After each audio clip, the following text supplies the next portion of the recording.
আসসালামু আলাইকুম। এইচএসসি 2021 সালের পরীক্ষার্থীরা তোমাদের সবাইকে জানাই আমার চ্যানেলে স্বাগতম। Welcome to our teaching zone. ইতিমধ্যে আমার মোটামুটি সব বুটের এমসিকিউ সমাধান আপলোড করা শেষ। তোমরা চাইলে আমার চ্যানেলে দেখে আসতে পারো। শুধুমাত্র বরিশাল বুটেরটা করা হয় নাই। বরিশাল বুটেরটা আমার কাছে কেউ চাও নাই, যার কারণে কিন্তু এখনও আমি প্রশ্নও পাই নাই, আপলোডও করা হয়নি। তো তোমাদের যদি কারোর প্রয়োজন হয়ে থাকে তাহলে অবশ্যই আমাকে মেসেজ করবে এবং তোমাদের প্রশ্নের ছবিটা আমাকে দিবা। ছবিটা দিলে আমি আনসারটা খুব দ্রুত দেওয়ার চেষ্টা করব। আর তোমাদের এটা হচ্ছে তোমার ময়মনসিংহ বোর্ডের জন্য অনেকে কমেন্ট করেছে, অনেকে প্রশ্ন দিয়েছে। যদি একটু লেট হয়ে গেছে তার জন্য আন্তরিকভাবে দুঃখিত, কারণ অন্যান্য বোর্ডগুলোও দিচ্ছিলাম, ধাপে ধাপে দিচ্ছিলাম। তো এটা একটা কথা গুরুত্বপূর্ণ, সেটা সবসময় আমি বলি, এই আনসারগুলো দেখার পর তোমার কাছে যদি কোনো কনফিউশন মনে হয়ে থাকে তাহলে অবশ্যই কমেন্ট করবে, কারণ কমেন্ট করে দেখা যায় পরবর্তীতে অন্য কারো কনফিউশন সেও যদি ফিল করে সেও কমেন্ট করবে, তাহলে তোমরা ডিসকাশন করে একটা শিওর আনসার পেয়ে যাবা। অথবা পরবর্তী আমি কমেন্টগুলো যখন চেক করবো তখন আমি আর একটু শিওর হয়ে আনসারটা তোমাকে বলে দিব যদি ভুল হয়ে থাকে। তাছাড়া তুমি যদি মনে করে থাকো এই অ্যান্সারটি সঠিক হয় না, এই অ্যান্সারটি সঠিক উত্তর তোমার জানা আছে যেটা তুমি 100% শিওর, ওইটা তুমি কমেন্ট করে বলে দিবা। এতে কিন্তু সবারই উপকৃত হবে। এটা হচ্ছে সেট নাম্বার গ। আর বাকি যারা অন্য সেট আছে তারা আমার কথার সাথে এবং আমার প্রশ্নগুলোর সাথে মিলিয়ে তোমাদের আনসারগুলো মিলিয়ে নিতে পারো। প্রথমে দেখো, যেটা হচ্ছে মিথাইল অরাইন্স বর্ণ পরিবর্তনের পিএইচ সীমা কত, সেটা হচ্ছে 3 থেকে 4। আর একটি ডেসিমোলার দ্রবণের ঘনমাত্রা কত, সেটা হচ্ছে 0.1 মোল। প্রমাণ অবস্থায় তোমার 10.0 লিটার। মিথেন গ্যাসের অনুসংখ্যা কত, সেটা হচ্ছে 2.689 × 10⁻23। আর প্রমাণ দ্রবণের কোনটি, সেটা হচ্ছে 1.0 MH2HO4। তারপর হচ্ছে 2H2O3 মাইনাস, তারপর I2, তারপর SO4O6, তারপর 2I। বিক্রিয়া কোনটি জানো, সেটা হচ্ছে H2O3। তারপর দেখো আরেকটা বিক্রিয়া আছে, এখানে বলা হচ্ছে বিক্রিয়াতে, বিক্রিয়া না আসলে এটা হচ্ছে, দেখো আছে আর 2+, এখানে ভোল্ট আছে যেটা হচ্ছে 0.44 ভোল্টে।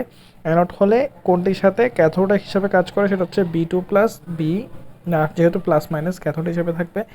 আর পজিটিভ বি পজিটিভ প্লাস, তারপর হচ্ছে B2+C3+ আয়নের দ্রাবণে পৃথকভাবে 1 ফ্যারাড বিদ্যুৎ চালনা করলে কী কী হবে, সেটা হচ্ছে 1 মোল প্লাস যুক্ত হবে এবং 2.1 মোল বি ক্যাথোড জমা হবে এবং 1.3 মোল C3+ দ্রবণে তোমার তড়িৎ ধারে জমা হবে। তিনটা সঠিক। কোনটি তড়িৎ রাসায়নিক তুল্যরোধ, সেটা হচ্ছে Ag। কোন আয়নটির আগে চার্জমুক্ত হবে, সেটা হচ্ছে Ag+। কোনটি তড়িৎ বিশ্লেষ্য পরিবাহী, সেটা হচ্ছে কপার সালফেট। তারপর নিচে কোনটি লুইস ক্ষারক, সেটা হচ্ছে NH3। এবং SATPতে তোমার গ্যাসের আয়তন তোমার 24.789 লিটার, তাপমাত্রা কত, সেটা হচ্ছে 25 ডিগ্রি সেলসিয়াস। আর কোনটি সঠিক, এখানে তোমার সমানুপাতিক পি সমানুপাতিক টি গেলোসেকের সূত্রটা হচ্ছে সঠিক। তার পরবর্তী, আশা করি বুঝেছ। এই পরবর্তী কোশ্চেনে যাই আমরা। দেখা যাচ্ছে ডাল্টনের আংশিক চাপ সূত্র প্রযোজ্য কোন ক্ষেত্রে, সেটা হচ্ছে N2 এবং O2। তারপর কোনটি সঠিক, সেটা হচ্ছে কোনো পানির নমুনায় বিওডি অপেক্ষা সিওডি এর মান বেশি। তারপর কোনটি 3 ডিগ্রি অ্যালকোহলের কার্যকারী মৌল, যেটা হচ্ছে তোমার 3 নাম্বারটা OH। তারপর কোনটি সঠিক, যেটা হচ্ছে S3PO4 অ্যাসিড অপেক্ষা HNO3 অ্যাসিড তীব্র অ্যাসিড। তারপর হচ্ছে কোনটি জ্যামিতিক সমানতা প্রদর্শন করে, CH3CH, তারপর দ্বিবন্ধন থাকবে CH এবং CH3। তারপর কোনটি নিউক্লিওফাইড, ওটা হবে যে তোমার H2O পানি। কোনটি সঠিক, এখানে হবে যে তোমার ফ্যালিং দ্রবণ কিটোনের সাথে বিক্রিয়া করে। তারপর দেখো আরেকটা বিক্রিয়া আছে, বিক্রিয়াটাতে আমাদের জিজ্ঞেস করা হয়েছে নিচে কোনটি সঠিক, এখানে 1 2 3 তিনটাই সঠিক হবে। তার মানে হচ্ছে এই বিক্রিয়ায় অ্যামিন পরীক্ষা হয় এবং বিক্রিয়াটি অ্যারোমেটিক অ্যামিনের ক্ষেত্রে প্রযোজ্য। এই বিক্রিয়ার দ্বারা তোমার ক্লোরোফর্ম শনাক্ত করা হয়, তিনটাই সঠিক হবে। তারপর প্রতিস্থাপন বিক্রিয়ায় কোন কার্যকারীমূলক অর্থ প্যারা নির্দেশ করে, সেটা হবে ক নাম্বারটা তোমার। এরপর হচ্ছে CH3CO NH2+Br2+KOH CH3, তারপর NH2। অন্যান্যটি হলো বিক্রিয়াটির নাম কি, তোমার এটা হবে হফম্যান ডিগ্রেডেশন বিক্রিয়া। C3H4+H2, এখানে 20% H2SO4 আছে এবং মার্কিউরিক অ্যাসিড আছে, SgSO4 আছে। তো এইখানে তিনটাই সঠিক হবে। যৌগটি তোমার টোটোমার প্রদর্শন করে এবং যৌগটি গ্রিননাট বিকারণের সাথে বিক্রিয়া করে 1 ডিগ্রি অ্যালকোহল তৈরি করে এবং এর সাথে 3 থেকে 40% জলীয় দ্রবণ মাছ সংরক্ষণে ব্যবহৃত হয়। 1% W/V Na2CO3 দ্রবণে মোলার ঘনমাত্রা কত, 19.4 × 10⁻² মোল পার লিটার।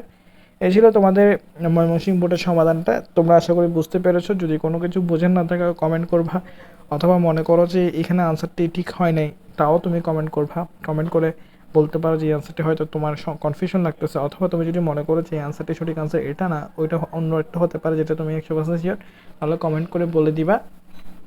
আর আমি সাধারণত অ্যাডমিশন টেস্টের ভিডিও আপলোড করে থাকি। তোমরা যখন এইচএসসি 2021 সালে অ্যাডমিশন টেস্টের ভিডিও আমি আপলোড করবো ইনশাল্লাহ। তাই তোমরা চ্যানেলটিকে সাবস্ক্রাইব করে রাখো। আর বরিশাল বোর্ড থেকে যদি কেউ সমাধান চাও তাহলে আমাকে ফেসবুকে মেসেজ দিয়ে তোমাদের বোর্ড কোশ্চেনটা দিতে পারো। আমি চেষ্টা করবো তোমাদের আনসারটা খুব দ্রুত দিতে। ধন্যবাদ সবাইকে। আসসালামু আলাইকুম।